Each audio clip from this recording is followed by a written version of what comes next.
The acrid smoke still hung in the air 3 days after the siege ended.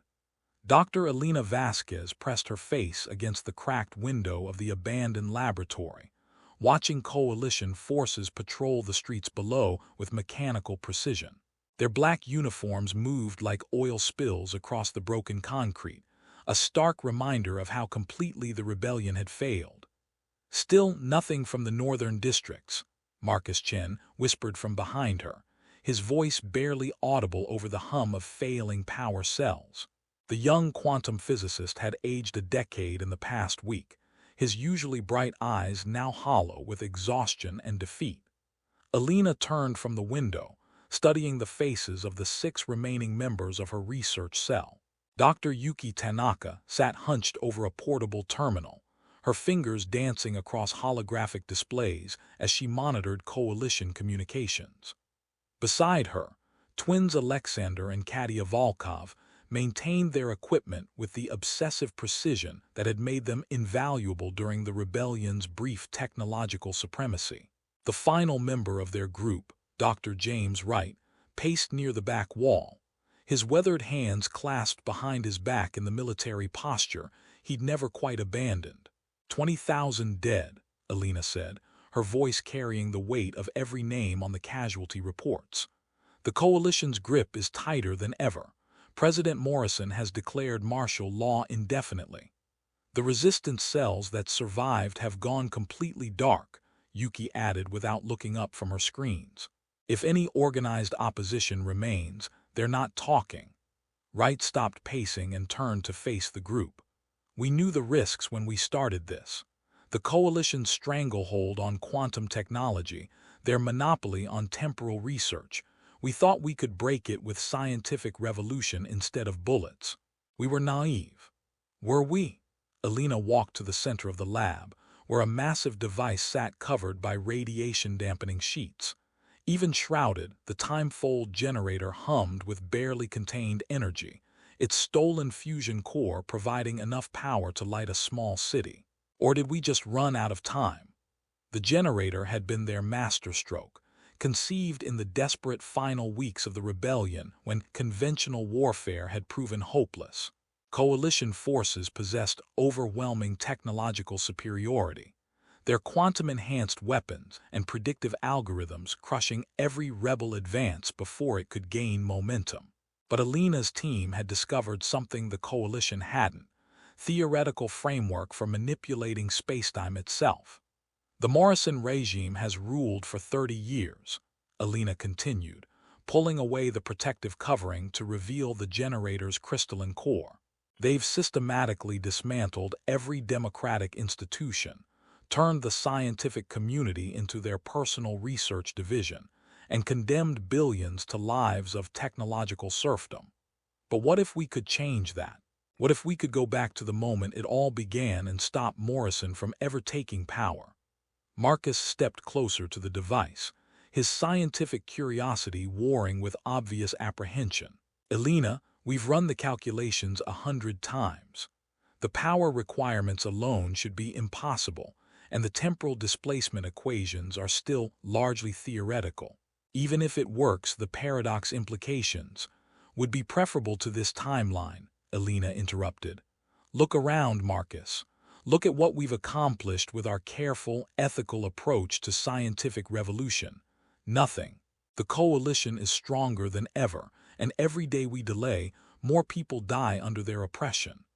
Katia Volkov looked up from calibrating a sensor array. The generator is operational, she said in her heavily accented English.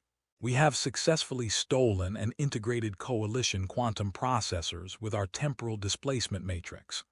Power core is stable, containment fields are holding. From technical standpoint, we are ready. Her twin brother Alexander nodded grimly. Question is not whether we can activate device. Question is whether we should.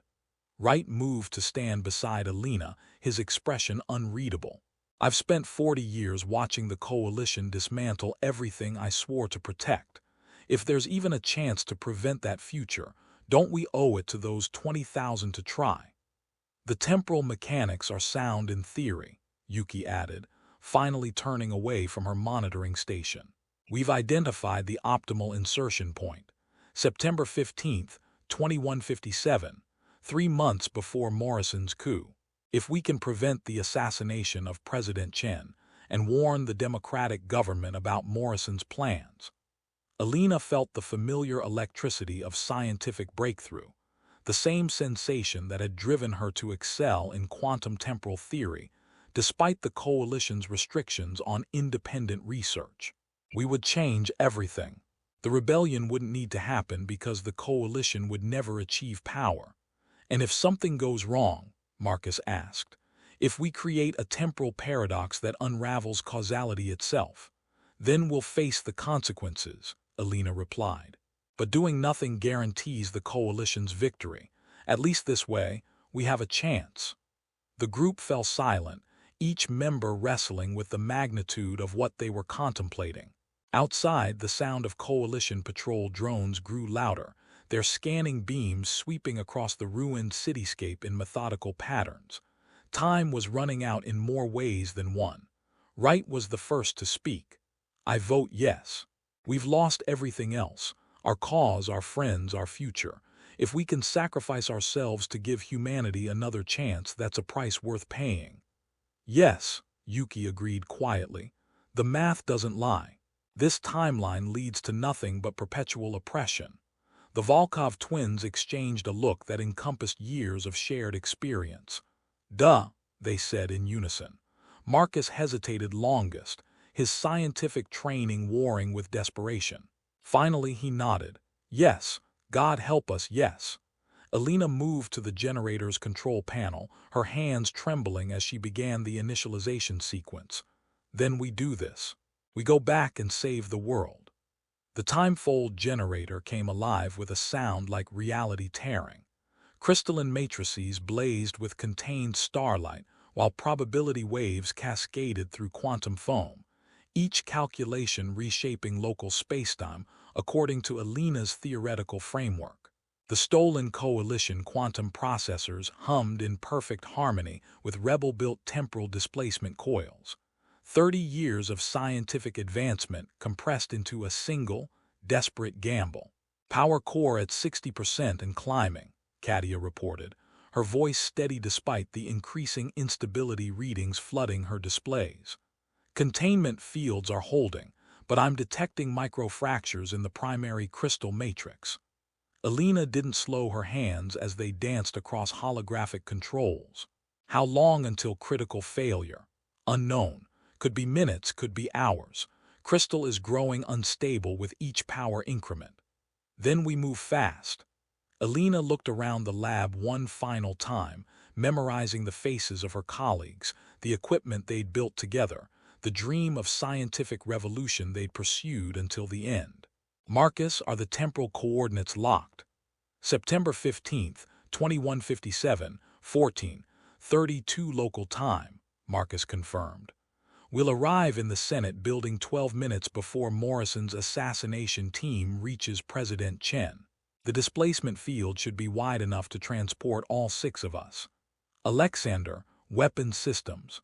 Coalition plasma rifles, fully charged. Temporal shielding to prevent paradox-induced dissolution. We go in armed and ready. Alexander's expression was grim but determined. Is not clean solution, but Coalition taught us that clean solutions do not work. Wright moved to Alina's side, his weathered hands checking the portable quantum communicator that would allow them to coordinate once they arrived in the past.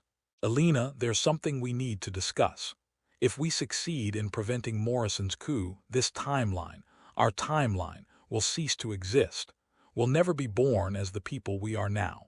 Our memories, our experiences, everything that made us who we became, will be erased, Alina finished. I know, James, but the people we'll become in that new timeline will have freedom to choose their own destiny. Isn't that what we've been fighting for? The generator's hum deepened to a subsonic rumble that made their bones ache. Temporal distortions rippled through the air like heat shimmer, and Alina could taste the metallic tang of disrupted quantum fields. They were approaching the point of no return. Power at 80%, Yuki called out. I'm reading massive gravitational anomalies throughout the lab. Whatever we're going to do, we need to do it fast." Alina reached for the final activation switch, her finger hovering over the crystalline surface. "Any last words for this timeline?" "Fuck the coalition," Marcus said with surprising vehemence. Wright smiled. "See you in a better world." Alina pressed the switch. The universe exploded. Reality twisted inside out as the time-fold generator tore through spacetime like a bullet through tissue paper. Alina felt herself stretched across infinite dimensions, her consciousness scattered through probability matrices that redefined existence with each nanosecond. Past and future collapsed into a single point of impossible now, while causality itself bent around their stolen momentum through the quantum foam. She could see it all, every possible timeline spreading out like branches of an infinite tree. In one, the rebellion succeeded, but at the cost of global nuclear war. In another, Morrison never rose to power but was replaced by something worse. Thousands of iterations where small changes rippled into massive consequences, where their intervention created paradoxes that unraveled the fundamental laws of physics. But there, shining like a beacon through the chaos, was the timeline they sought. September 15th, 2157, President Chen alive and warned of Morrison's betrayal. The coalition stopped before it could consolidate power. Democracy preserved, scientific freedom restored, the future they dreamed of finally within reach. Alina reached for it, felt her consciousness grasping through dimensional barriers that no human was meant to cross. Almost there. Almost, something went wrong. The temporal coordinates shifted, probability waves collapsing in directions that violated every law of quantum mechanics Alina understood. Instead of sliding cleanly into their target timeline, they crashed through spacetime like a runaway freight train, ripping holes in reality's fabric as their stolen momentum carried them far from their intended destination. Warning klaxons screamed through dimensions that had no names. The time-fold generator, pushed beyond all safe parameters, began to disintegrate on a molecular level. Containment fields collapsed, quantum processors overloaded, and the crystalline core cracked with fractures that spread through space and time simultaneously. Alina felt herself falling through an infinite abyss of broken timelines, each one a shattered possibility, a future that would never be. Around her, she could sense her colleagues' consciousness scattered across probability space, their existence becoming uncertain with each passing moment. Then, suddenly, they crashed. Alina's consciousness reassembled itself with the subtlety of a sledgehammer to the skull. She found herself lying on cold metal flooring, her body aching from what felt like molecular disintegration and reconstruction. The taste of copper filled her mouth, and her vision swam with afterimages of impossible geometries. Slowly, carefully, she pushed herself to a sitting position and looked around. They were in some kind of laboratory, but not the abandoned rebel facility they'd departed from. This space was larger, cleaner, filled with equipment that gleamed with the perfection of unlimited funding. Holographic displays showed complex data streams she didn't recognize, and the walls were lined with quantum processors more advanced than anything the Coalition had possessed in her timeline. "Alina," Marcus's voice was weak but nearby. She turned to see him struggling to his feet a few meters away, his face pale but alert. "What happened? Where are we?" One by one, the rest of the team began stirring. Wright groaned as he sat up, his military training allowing him to compartmentalize the disorientation quickly. The Volkov twins helped each other stand with the practiced coordination of people who'd faced impossible situations before. Yuki remained motionless for longer, her quantum physicist's mind clearly working to process what had happened to them. "The temporal displacement went wrong," Alina said, her throat raw. "Instead of arriving cleanly in our target timeline, we broke through, created some kind of dimensional rupture." She stood carefully, noting that their equipment had arrived with them but was scattered across the laboratory floor. The time-fold generator was nowhere to be seen, though she could detect residual temporal radiation, suggesting It had completed the journey before disintegrating completely. Wright picked up one of the plasma rifles, checking its charge automatically. This isn't September 2157. Look at the technology level. This equipment is decades ahead of anything we've seen. Katia moved to the nearest workstation, her fingers dancing across controls with instinctive familiarity. Is same interface as our equipment, she said with surprise, but refined, improved, as if someone took our designs and spent years perfecting them. That's impossible, Marcus protested. Our research was classified. The only people who had access to our temporal displacement theories were. He stopped mid-sentence as the laboratory door slid open with a soft pneumatic hiss. 6 figures entered, moving with the confidence of people in their own domain. Alina's breath caught in her throat as she recognized the faces looking back at her. They were looking at themselves. The other Alina was older, perhaps by 5 or 10 years, her hair streaked with premature silver, and her eyes carrying the weight of hard-won authority. She wore a sleek uniform that combined military functionality with symbols Alina didn't recognize. Geometric patterns that suggested governmental power rather than rebel insurgency. Temporal displacement successful, the other Alina said, her voice carrying notes of satisfaction that Alina herself had never quite achieved. Though you arrived later than our calculations predicted. We've been monitoring dimensional fluctuations for weeks, waiting for you to break through. The other Marcus stepped forward, his counterpart's youthful uncertainty replaced by the confidence of someone accustomed to being heard. The question is, which timeline sent you? Our sensors detected massive probability distortions before your arrival, suggesting your departure point experienced significant causal instability. Alina found her voice. You're us. But how is that possible? If we succeeded in preventing Morrison's coup, then we would never have needed to travel back in time. The paradox alone should have prevented our existence. The other Wright smiled grimly. You're thinking linearly. Temporal mechanics are more complex than simple cause and effect. We exist because we were always going to exist, across multiple probability matrices. The question is which version of events led to your timeline's rebellion failing.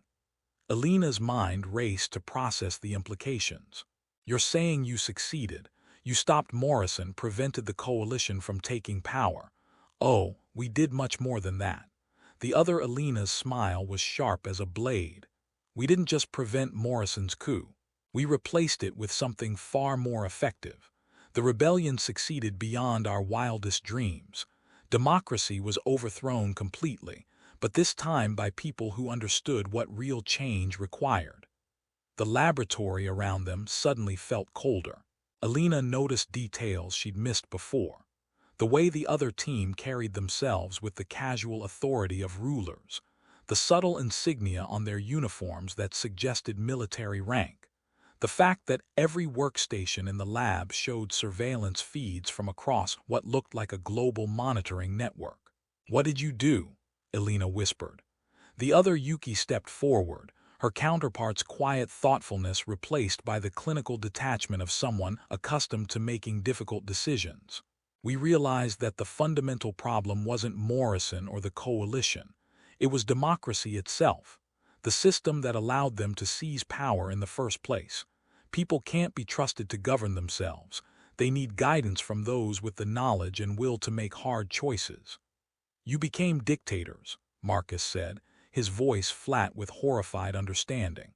We became what the world needed, the other Alina replied.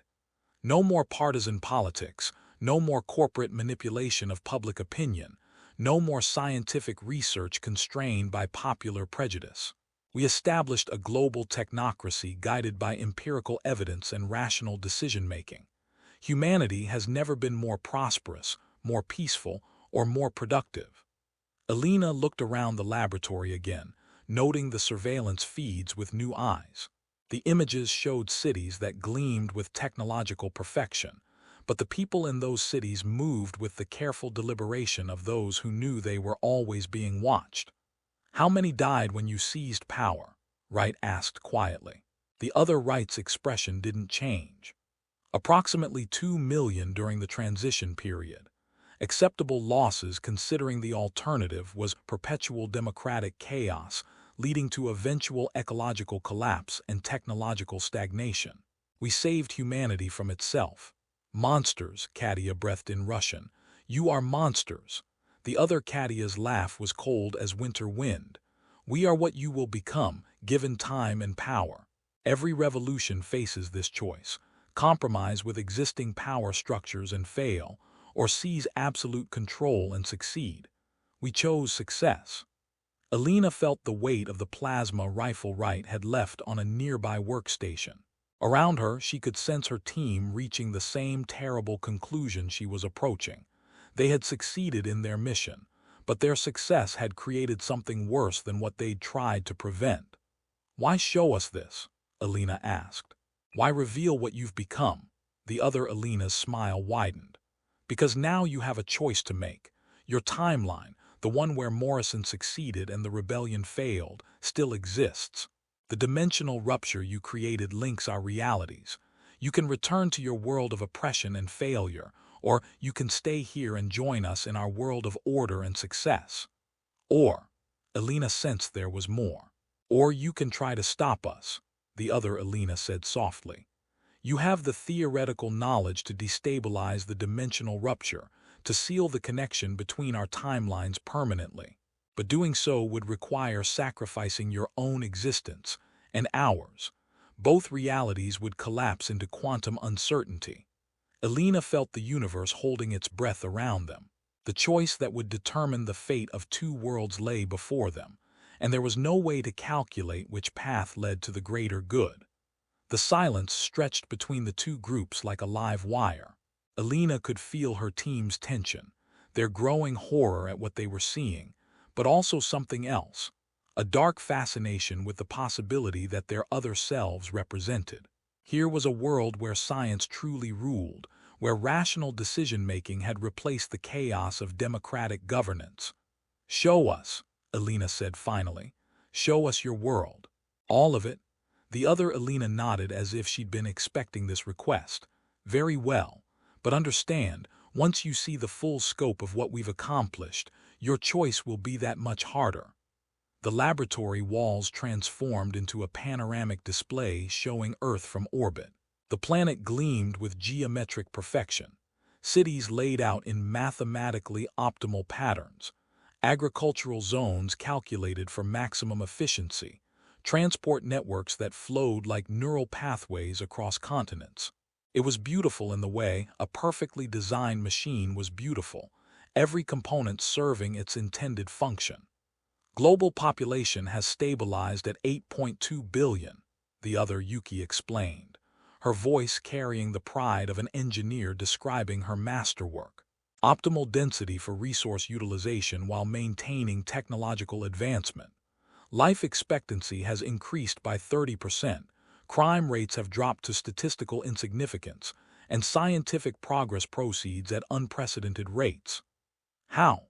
Marcus asked, though Alina could hear the reluctance in his voice, as if he suspected the answer would damn them all. Genetic optimization programs ensure every child is born with the best possible cognitive and physical traits, the other Marcus replied. Educational algorithms identify optimal career paths based on aptitude testing. Resource allocation follows mathematical models that eliminate waste and inefficiency.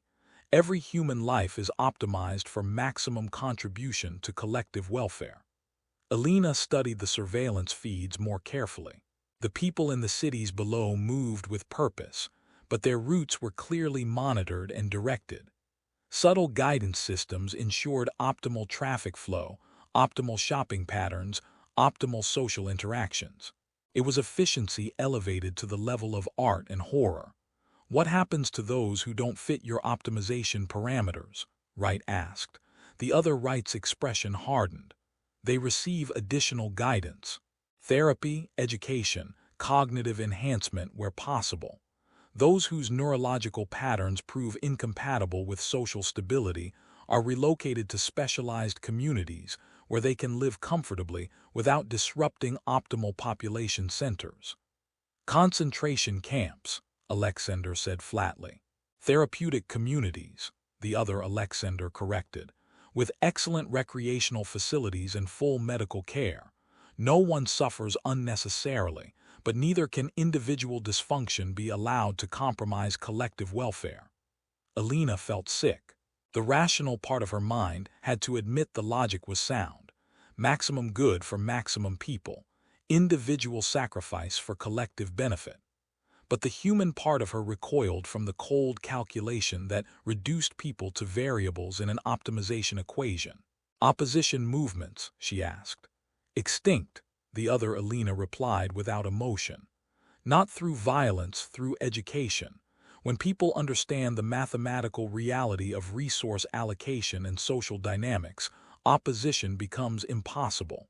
Why would anyone choose chaos over order, suffering over prosperity, ignorance over wisdom?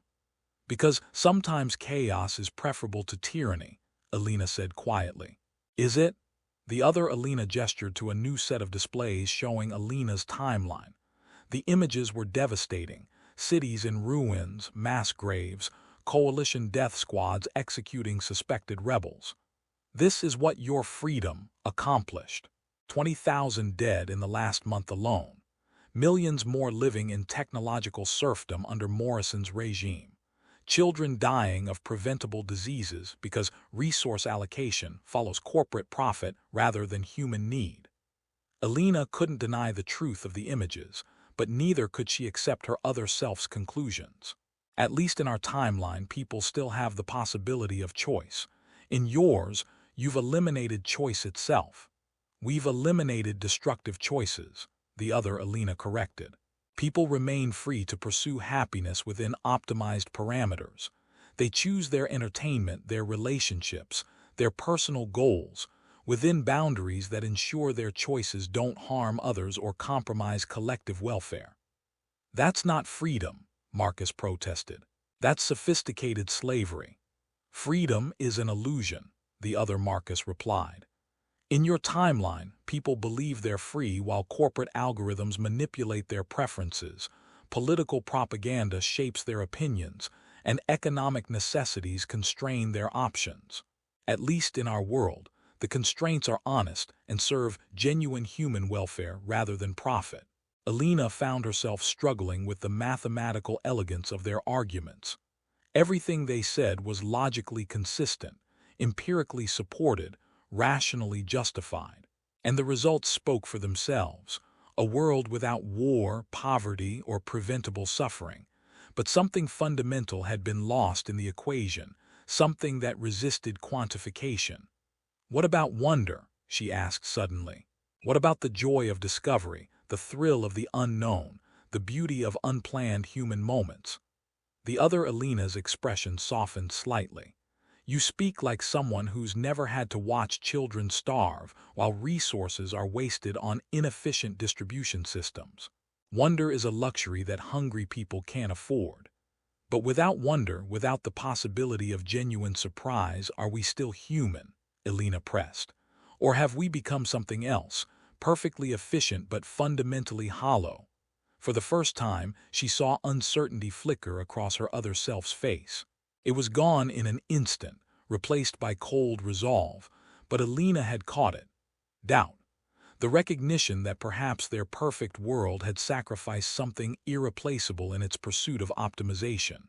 The choice remains, the other Alina said firmly. Stay here and help us refine our systems, return to your failed timeline and accept defeat, or destroy us both and let quantum uncertainty decide humanity's fate. But choose quickly. The dimensional rupture grows unstable with each passing hour. Soon the connection between our timelines will collapse on its own, trapping you here permanently. Alina looked at her team, seeing her own internal struggle reflected in their faces. They had sought to save humanity from tyranny, only to discover that their success had led to a different kind of tyranny, more subtle, more complete, and arguably more terrible than anything Morrison had achieved. The weight of two worlds pressed down on her shoulders, as she realized that the hardest choices were not between good and evil, but between different definitions of what it meant to be human. We need time to discuss this, Alina said, though she could feel temporal pressure building around them like a gathering storm. The dimensional rupture that connected their timelines was indeed growing unstable, reality's natural tendency toward causality reasserting itself against their violation of spacetime. The other Alina nodded curtly. You have 12 hours before the connection becomes irreversibly unstable. After that, you'll remain in our timeline whether you choose to or not. She gestured toward a side corridor. Guest quarters have been prepared. You'll find everything you need to make an informed decision. As the other versions of themselves filed out of the laboratory, Alina noticed the way they moved, with the casual confidence of people who had never doubted their choices, who had found certainty in mathematics and never looked back. She envied them even as she feared what they had become. The guest quarters were perfect, of course, optimally designed for comfort and psychological ease, with precisely calculated lighting, humidity, and acoustic dampening. The walls displayed soothing patterns that subtly encouraged calm reflection, and the furniture adapted automatically to each person's physiological needs. It's like being inside a machine, Marcus said, running his fingers along a wall that shifted texture in response to his touch. Everything calculated for maximum effect, even our emotional states are being managed. Wright had found a window that looked out over the city below. Look at them, he said quietly. Moving in perfect patterns, every route optimized, every interaction planned. It's beautiful in its way, and terrifying. Alina joined him at the window, watching as thousands of people flowed through streets laid out according to mathematical models. There was no chaos, no wasted motion, no unpredictable human messiness. It was order elevated to an art form. In our timeline, she said slowly, Morrison's coalition controls people through fear and oppression. Here they control people through optimization and paternalistic care, which is worse. The coalition at least leaves room for rebellion, Alexander observed. Here, they have eliminated the very concept of resistance. Is more complete victory, but also more complete defeat of human spirit.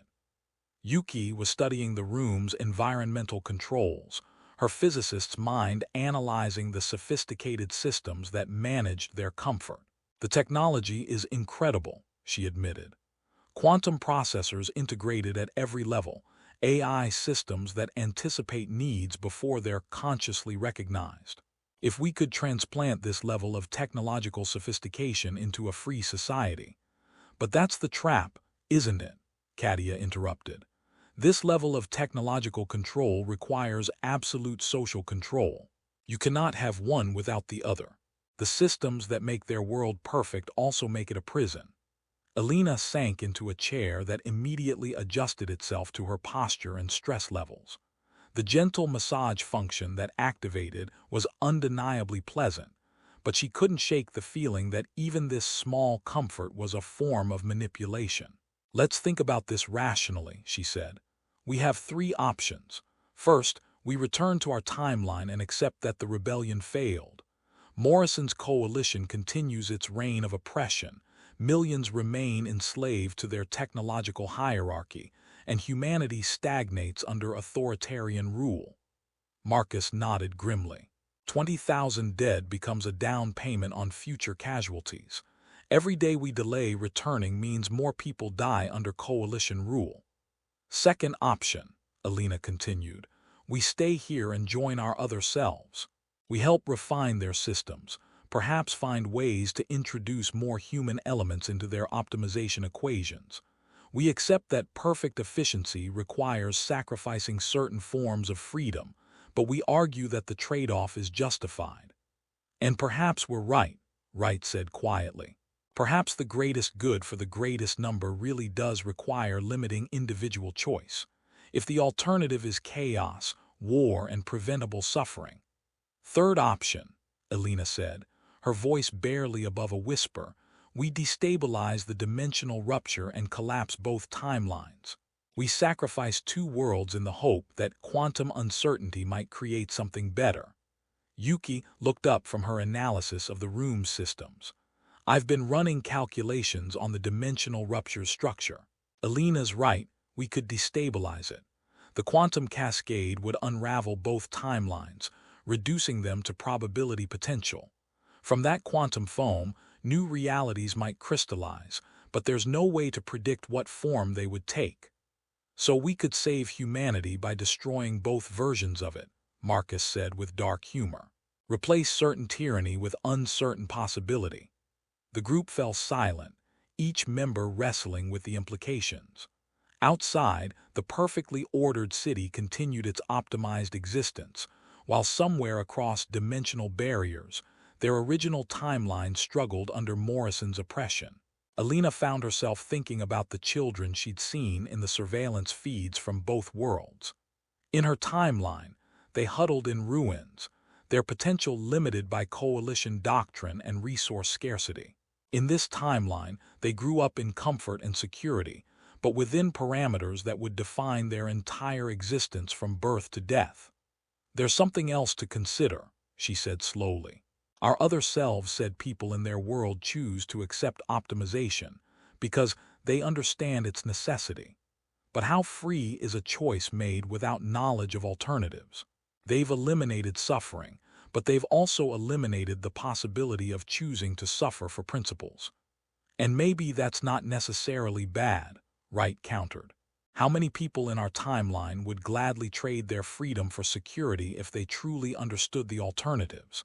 How many of the coalition's subjects support the regime because it provides stability? You're arguing for enlightened despotism, Alexander said. The idea that some people are wise enough to govern others without their consent is dangerous thinking. All thinking is dangerous, Katia replied.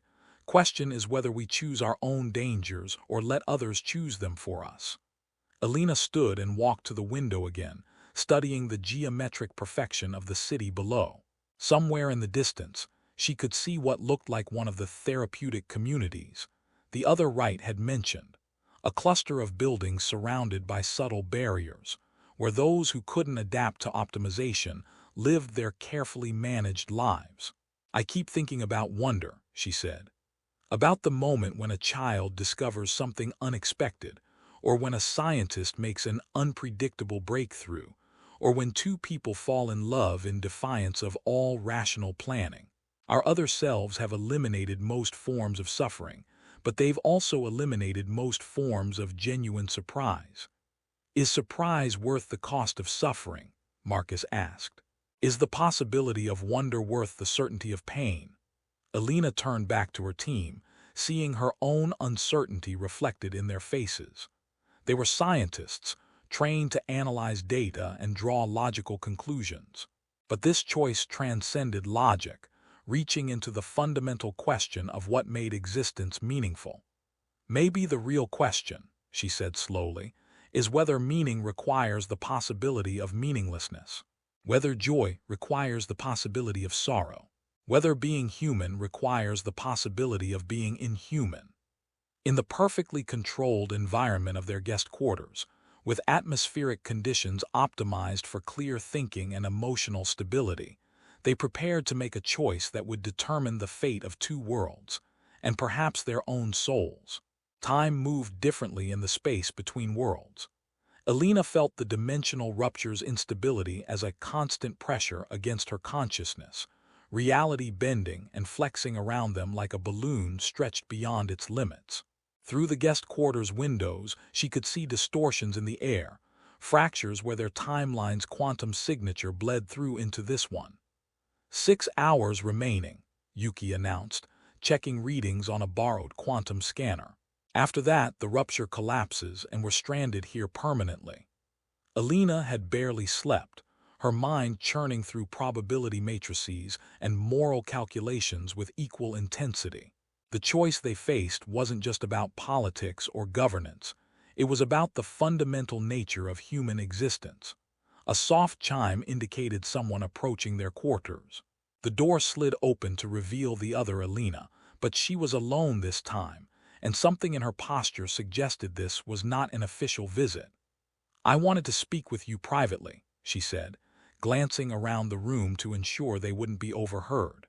Alina noticed that her other self made subtle gestures that seemed to temporarily disable the room's monitoring systems, suggesting that even in their perfect world, true privacy required effort. Having second thoughts about your utopia? Alina asked. The other Alina's smile was weary, wondering if you understand the full cost of the choice we made, what we had to sacrifice to build this world. She activated a portable holographic display that showed images Alina recognized as scientific conferences, research labs, and academic gatherings from before the rebellion. But the faces in these images were different, brighter, more animated, filled with the chaotic energy of uncontrolled intellectual passion. This was the scientific community I belonged to in my timeline, the other Alina explained. Before we succeeded. Messy, inefficient, constantly arguing about methodology and ethics, but also brilliant in ways that pure optimization can never replicate. Alina studied the images, recognizing the electric atmosphere of genuine intellectual discovery. What happened to them? They adapted. Those who could accept evidence-based governance became part of our administrative structure. Those who couldn't. The other Alina paused, her expression carefully neutral. They found purpose in the therapeutic communities. Their research continues, but within parameters that ensure social stability. You destroyed the scientific community to save the world, Alina said, understanding flooding through her. We saved humanity from its own worst impulses. The other Alina corrected, but Alina could hear the doubt beneath her words. Uncontrolled scientific research led to weapons of mass destruction, environmental collapse, technological unemployment. We channeled that creative energy toward constructive ends. Alina felt a chill that had nothing to do with the room's optimized temperature. But science requires the freedom to fail, to pursue dead ends, to ask questions that might not have useful answers. You've created a world where every experiment serves predetermined social goals, and ended wars, eliminated poverty, prevented ecological disaster, the other Alina replied. The cost-benefit analysis is clear. Is it? Alina activated her own portable device, showing surveillance footage from their world's therapeutic communities. The images showed comfortable facilities, excellent medical care, and people who seemed content enough. But there was something missing from their eyes, a spark that optimization had carefully extinguished. Look at them closely, Alina said. Really look. These are the people who refuse to accept your perfect world. Artists, philosophers, scientists who insisted on asking inconvenient questions. They're not suffering, but they're not really living either. The other Alina stared at the images for a long moment. They're safe. Fed, housed, medically cared for. Their psychological needs are met through carefully designed recreational activities and social interactions. But they're not free to be themselves. Freedom is. The other Alina began, then stopped. For the first time, Alina saw genuine uncertainty cross her other self's face. Do you know what the hardest part of building this world was? Not the technical challenges, not the political obstacles, not even the violence during the transition period. It was the moment we realized we were right. Alina waited for her to continue. The mathematical models were perfect. Every prediction proved accurate. Every optimization delivered promised results. Human behavior really could be quantified, managed, improved. The chaos of free will really was inefficient compared to guided choice. And once we accepted that truth, everything else followed inevitably. But what if being inefficient is part of what makes us human? Alina asked. What if the chaos and waste and unpredictability aren't bugs in the system, they're features? The other Alina was quiet for a long time, staring out at the geometrically perfect city she had helped create. There are moments, she said finally, late at night when the optimization algorithms are running their daily recalibrations, when I remember what it felt like to not know what would happen next. To wake up each morning facing genuine uncertainty instead of predicted probability curves. Alina felt her heart clench with unexpected sympathy for this version of herself. You miss it. The not knowing. I miss the possibility of being wrong, the other Alina admitted. In our world, we're never wrong anymore. Our models account for every variable, our predictions prove accurate, our choices produce optimal outcomes. But somewhere in achieving perfect knowledge, we lost the joy of discovery. Alina leaned forward. Then help us. If you truly believe your system is perfect, let us choose freely. Don't trap us here when the rupture collapses. The other Alina shook her head slowly. I can't. The stability of our entire social system depends on controlled variables. Introducing genuine chaos, people who remember what unguided choice feels like, would compromise everything we've built. Or it might make it better. Or it might destroy it all. The other Alina stood, her moment of vulnerability quickly masked by the familiar confidence of someone accustomed to making hard choices. I came here hoping you would understand why we made the choices we did, why optimization is better than chaos, even if the cost is high. I do understand, Alina replied, and I'm sorry for what you've lost.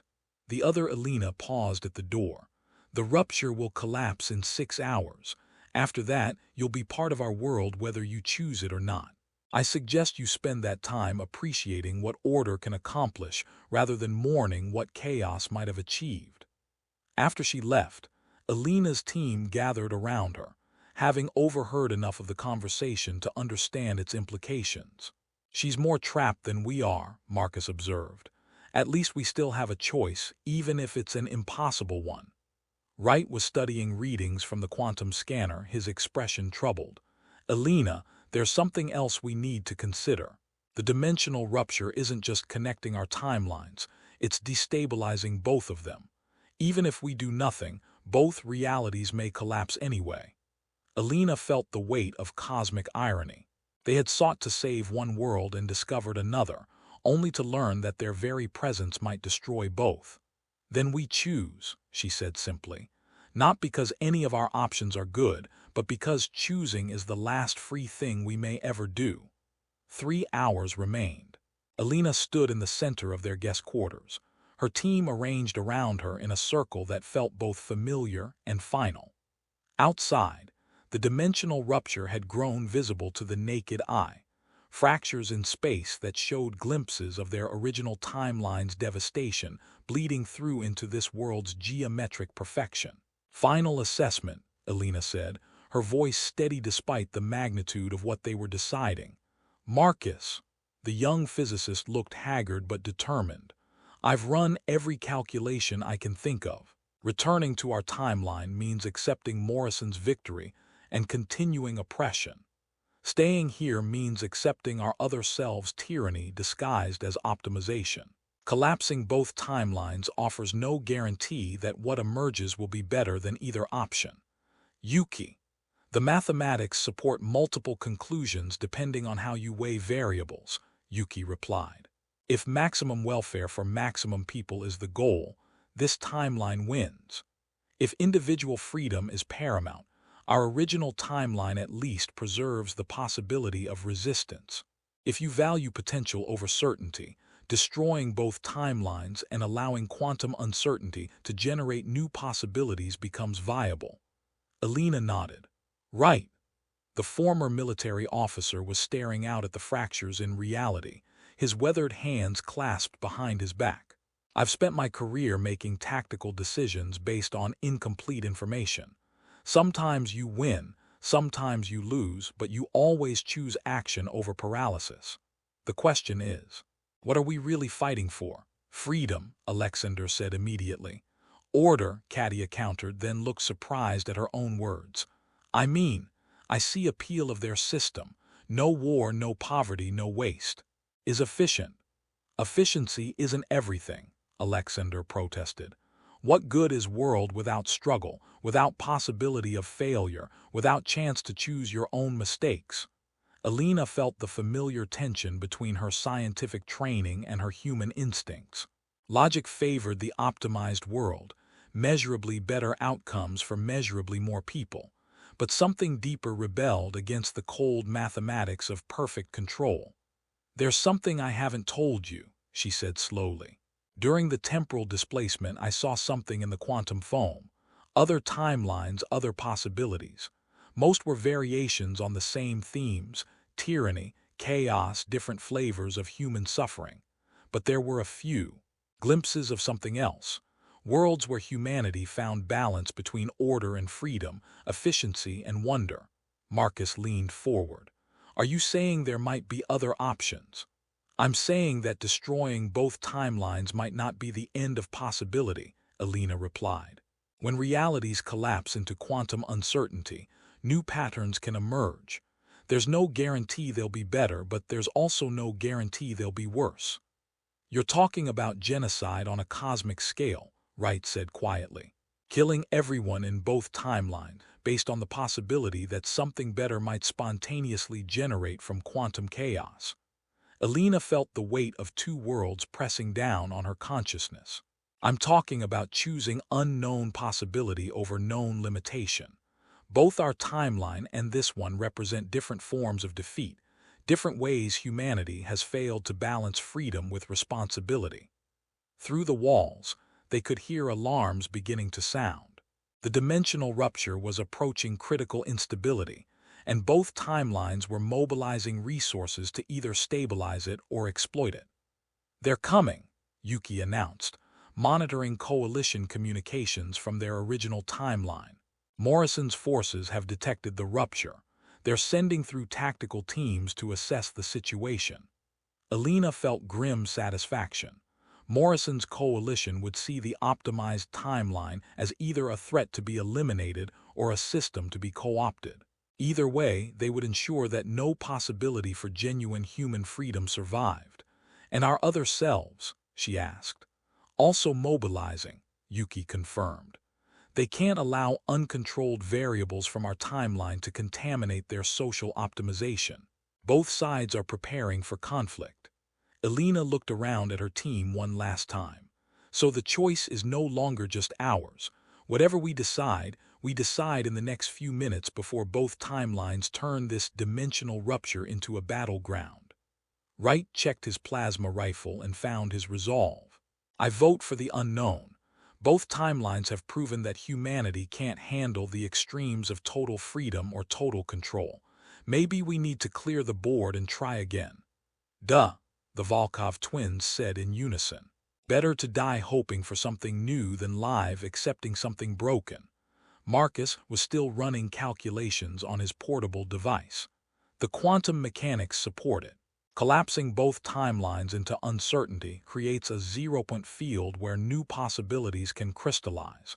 It's not guaranteed to work, but staying here guarantees we become complicit in sophisticated slavery, Yuki finished. And returning home guarantees we accept defeat. I vote for uncertainty. Alina felt the moment crystallizing around them like a quantum state resolving into definite reality. Then we do it. We destabilize the rupture, collapse both timelines, and trust that whatever emerges from quantum chaos might be better than what certainty has given us. She moved to the quantum scanner Yuki had been using to monitor the dimensional rupture.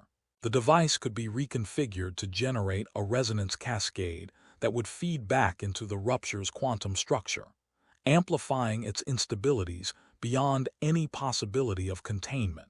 Once I start this process, we have approximately 60 seconds before both realities begin unraveling, she announced. Any final thoughts? Yeah, Marcus said with a grim smile. Let's hope the universe has a better sense of humor than we do. Alina's finger hovered over the activation switch. Through the fractures in reality, she could see coalition forces from her timeline preparing to breach the dimensional barrier. In the corridors outside their quarters, she could hear their other selves mobilizing resources to maintain stability and control. Two forms of tyranny, preparing to battle for the right to define human existence. For the possibility of something better, Alina said, and pressed the switch. Reality screamed. Alina felt the resonance cascade tear through spacetime like a wildfire through dry timber, each quantum fluctuation amplifying the next, until the dimensional rupture became a howling vortex of collapsing possibilities. Both timelines began unraveling simultaneously. their carefully constructed realities dissolving into the primal uncertainty from which all existence emerged. Around her, she could sense her team's consciousness scattering across probability matrices, their individual existence becoming uncertain as the fundamental laws that defined identity collapsed. She felt herself dispersing through infinite potential, every choice she had ever made or might have made becoming equally real and equally impossible. Through the chaos, she caught glimpses of both timelines' final moments. Morrison's coalition forces breaching the dimensional barrier just as the rupture destabilized, their tactical teams caught between realities as causality itself dissolved, her other selves fighting desperately to maintain their optimized world stability, their perfect systems failing against the fundamental randomness that no algorithm could predict or control. 20,000 dead in her timeline, 8 billion optimized in the other, all of them equally real, equally lost, equally transformed into quantum potential as the universe reset itself to zero. Alina had expected to feel guilt, horror, the crushing weight of cosmic responsibility for choosing annihilation over compromise. Instead, she felt something she hadn't experienced in years, genuine surprise. The quantum foam wasn't empty or chaotic. It was pregnant with possibility, each collapsing waveform containing the seeds of entirely new forms of existence. She could see them crystallizing now, new timelines emerging from the quantum uncertainty like flowers blooming from nuclear ash. Some were familiar variations, worlds where Morrison never rose to power, realities where her other selves found ways to balance order with freedom. But others were genuinely alien, forms of existence that transcended the simple binary of tyranny versus chaos. In one emerging timeline, humanity had learned to embrace controlled uncertainty, societies that deliberately introduced randomness into their planning to prevent stagnation. In another, consciousness itself had evolved beyond individual identity, allowing collective decision-making without sacrificing personal agency. A third showed civilizations that treated existence as an ongoing experiment, constantly testing new forms of social organization and discarding those that failed to serve human flourishing. Alina felt herself being drawn toward one particular crystallizing reality, her quantum signature resonating with possibilities she couldn't yet fully comprehend. As the waveform collapsed into definite existence, she found herself reconstituting in a laboratory that was both familiar and utterly transformed. The equipment was recognizable but evolved, incorporating principles that bridged the gap between her timeline's crude temporal theory and her other self's optimization technology. But more importantly, the people working in this lab moved with a different energy, the focused intensity of scientists pursuing knowledge for its own sake, combined with the careful responsibility of those who understood their research's potential consequences. Alina, the voice was familiar but changed. She turned to see Marcus, not her Marcus or the other Marcus, but some new synthesis of both possibilities.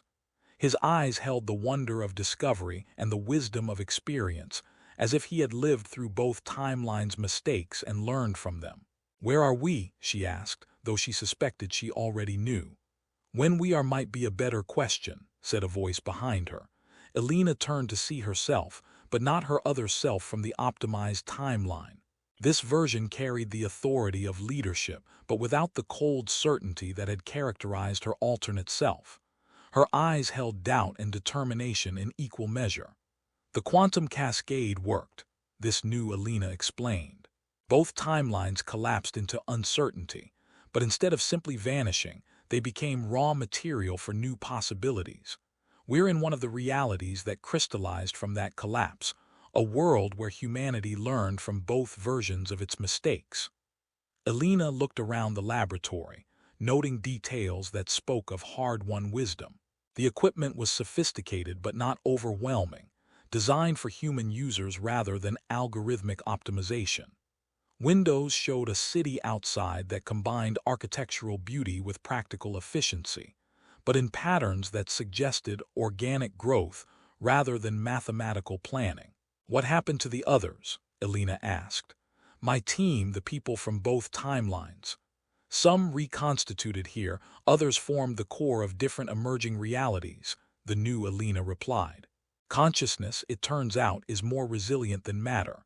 When realities collapse, awareness finds ways to survive and adapt.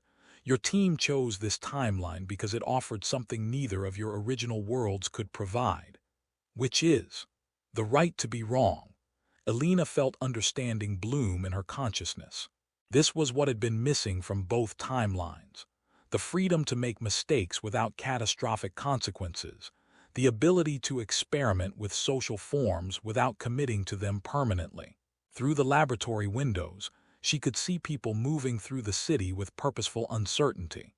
Some areas showed careful planning and optimization, others embraced controlled chaos.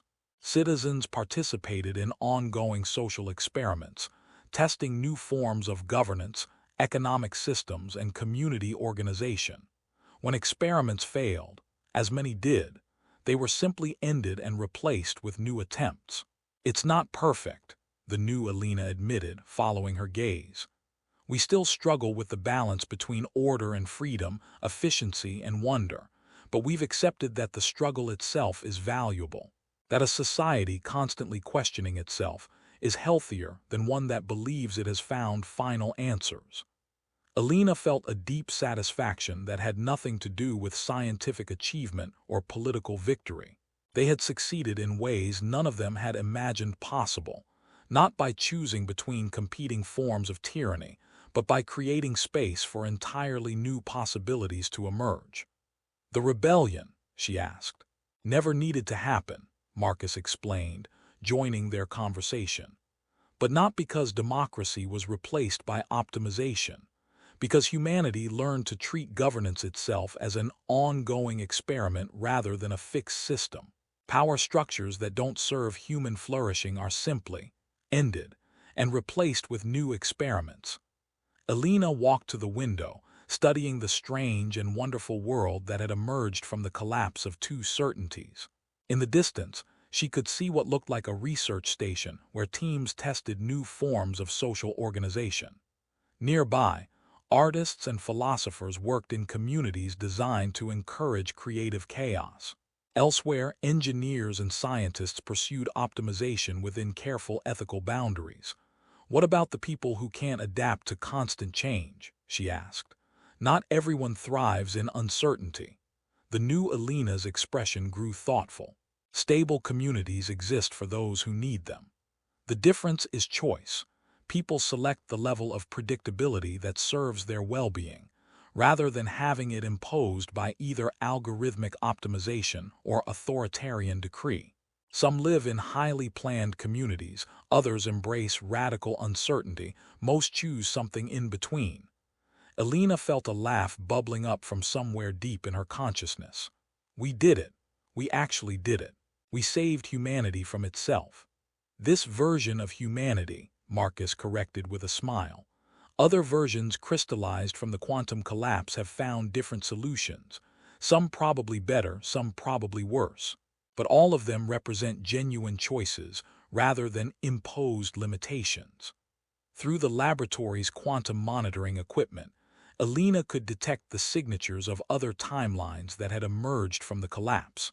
Each represented a different answer to the fundamental questions of human existence: how to balance individual freedom with collective welfare, how to pursue progress without losing essential humanity, how to maintain hope in the face of uncertainty. "No final answers," she murmured, understanding the profound gift they had given the universe. "No final answers," the new Elena agreed. "Just better questions and the freedom to keep asking them." As Elena watched the sun set over a city that had never existed in either of her original timelines, she felt something she had almost forgotten was possible: genuine optimism. Not the false certainty of her other self's optimization, not the desperate defiance of her original timeline's rebellion, but the quiet confidence that comes from knowing that failure is not the end of possibility. Humanity had learned to embrace its own uncertainty, and in doing so, had found a form of freedom that transcended both chaos and control. In the quantum foam of collapsed realities, infinite possibilities continued to crystallize into new forms of existence. Some would fail, others would flourish, but all would represent genuine choices made by conscious beings who refused to accept that any single answer could define the full scope of human potential. Alina smiled and turned back to her work, ready to help this new world navigate the beautiful uncertainty of conscious existence. The rebellion had finally succeeded, not through victory over oppression, but through the courage to question victory itself. In the end, they had saved humanity by teaching it to save itself.